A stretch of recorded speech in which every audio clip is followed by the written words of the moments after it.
When a person finally escapes a long-term toxic relationship, or when a society overthrows a corrupt regime, the immediate aftermath rarely feels like liberation. This diagram illustrates why. The jagged sine wave represents a nervous system adapted to chronic chaos and high cortisol. When abuse stops, the line flatlines. But notice how it flashes an urgent red, indicating a system error rather than a peaceful green. A brain calibrated to constant stress does not interpret silence as safety. It decodes the sudden lack of threat as sensory deprivation and an imminent existential danger. True emancipation requires the endurance to survive the brain's terrifying misinterpretation of safety. This newly opened emotional vacuum triggers a state of compensatory hunger. Starved of its chaotic biochemical peaks, the brain actively seeks emotional fast food. New alliances frequently form around mirrored deficits and unhealed trauma, prioritizing familiar patterns of distress over the difficult work of building autonomy. This phenomenon scales outward.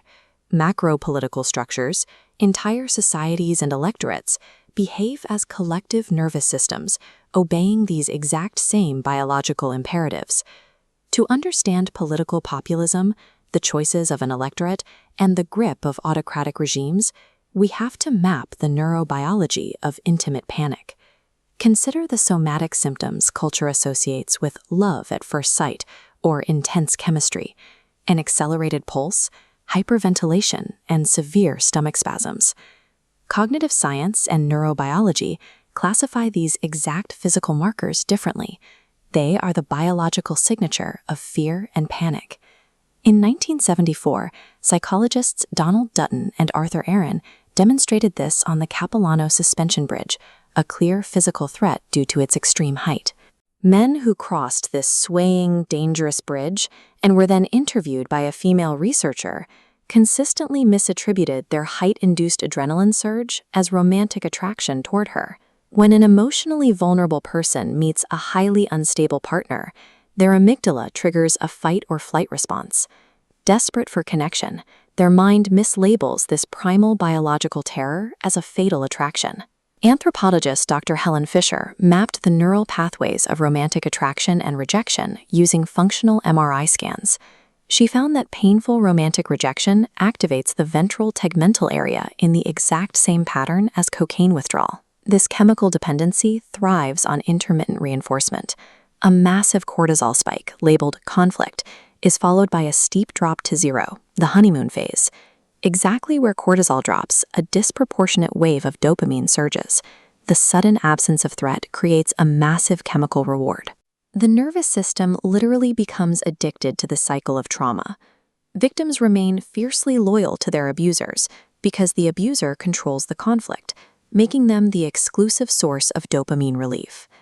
Sigmund Freud defined repetition compulsion as the urge to continuously enter painful situations, a subconscious attempt to retroactively master one's own past traumas. In Healthy Development, psychoanalyst Wilfred Bion noted one person can act as a container for another, metabolizing raw emotional horrors and returning them in a soothing, tolerable form.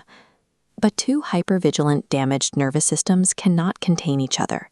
Instead of stabilizing, their frequencies amplify.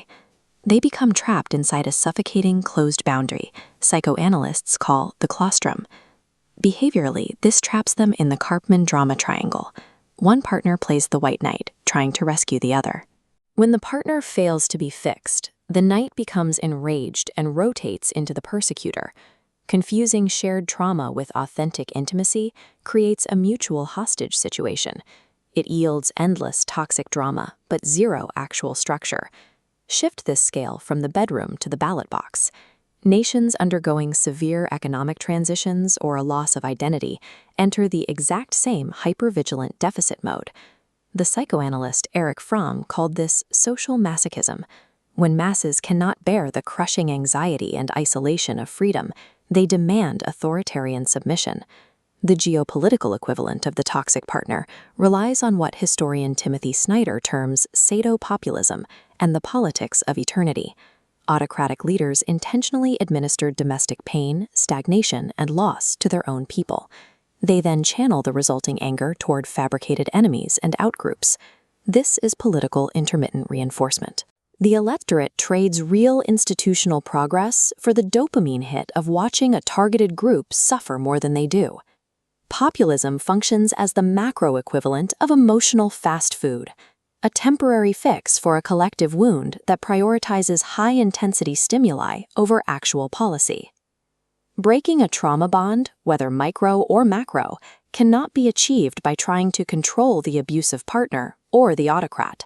It requires consciously rewiring the nervous system using the observer effect. Dan Siegel's 3P graph visualizes how consciousness dictates reality through a 3-tier probability curve. The top, peak of activation, represents a fully realized trauma trigger, or endless drama. The bottom, plane of possibility, is pure awareness, where attention rests on a flat line. This baseline awareness creates a functional gap between a trauma trigger and an automatic reaction. In this space, an individual gains the capacity to choose a response rather than simply obeying a dopamine-driven compulsion. The political events of April 12, 2026 in Hungary provide the proof of concept for successfully breaking a national trauma bond. For 16 years, Viktor Orban maintained a patronal network, keeping the nation addicted to a singular savior figure, fighting fabricated external threats. The opposition broke this cycle by methodically withdrawing attention from the leader's manufactured threats. By refusing to engage with the fabricated politics of eternity, they starved the regime of the collective panic it required to function. Under Peter Magyar, the electorate shifted their focus to internal fiscal data and evidence of state capture. By prioritizing the tangible decay of institutions over the excitement of endless crisis, they collapsed the regime's influence. The resulting 141-seat supermajority victory demonstrated a collective refusal to consume the emotional fast food of the dictatorship. Lasting personal and political freedom relies on the ability to stop interpreting panic as passion. Instead, it requires choosing the slow, methodical architecture of healthy institutions over the temporary adrenaline of a crisis.